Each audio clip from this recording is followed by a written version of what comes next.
On number 3, we've got this two-way table that's talking about the primary source for news and the highest level of education that the person received. There's 2,500 adults that were sampled for this data set.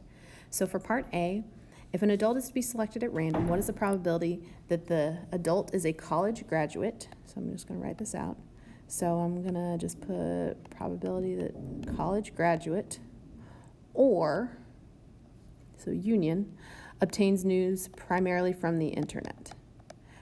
This is one of the probabilities that's on the AP formula sheet, so if you forget about it, it's there. We're going to take the probability of someone being a college graduate. We're going to add on the probability that internet is their primary source for news. But some people will be in both those groups. These are not mutually exclusive, so we have to take back out the intersect of those two events. So I'm showing my work so that I don't lose some of my credit. So the first one is a marginal probability. There's just the one event of selecting somebody where they went to college. So there are 693 in this sample that fall into that category. Next, I want the probability that they use the internet for their news. So that would be 687 because, again, that's a marginal probability. The internet totals to 687 here. But there are some people in both groups. So of the 2,500 people in this group, those who use the internet primarily and are college graduates, there are 245 of them. So they got double counted. We need to remove them back out, which means this final probability will be 227 out of 500 if you reduce it, which is approximately 0.454. But you know what? Even if I screwed up finding that probability, I showed my work, so I should still get a lot of credit for this one. Part B, if an adult who is a college graduate is to be selected at random, what's the probability that the selected adult obtains news primarily from the internet? So I'm selecting a college graduate. So this is not a marginal probability anymore. I'm finding the probability that they get their news from the internet, given I know that they went to college. Now, not all 2,500 went to college. The only ones that went to college are these 693 individuals. So my denominator is now 693. Of those 693 people, we can see that 245 of them use the internet as their main source. That actually does reduce. 35 out of 99, or about 0.354.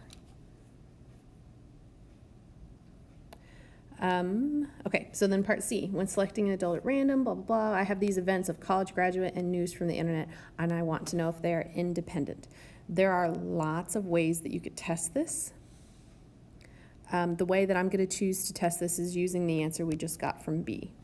I'm going to test to see if the probability that somebody uses the internet, if I know they went to college, I'm going to compare it to just the probability that somebody uses the internet predominantly.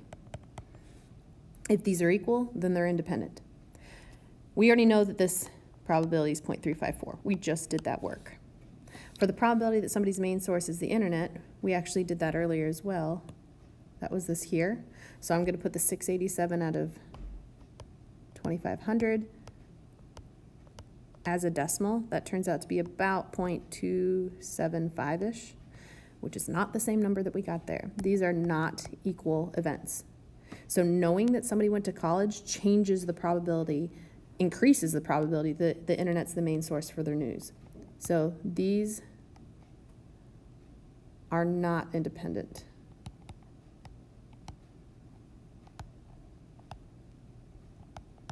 Because it changed the probability. I told you that these are not the only ways that you could test it. You could flip around where I put internet and college. So by that I mean you could have instead, I'm just going to write it here, you could have tested the probability that somebody attended college given the internet is their primary source and compared it to the probability that they just went to college. You'll find that those are not equal, just like ours were not equal. You also could have tested an and probability. So the probability of internet and college. That will not actually just be the probability of internet times the probability of college. And remember, it's just multiplication if it's independent. I tend to not use this one a lot.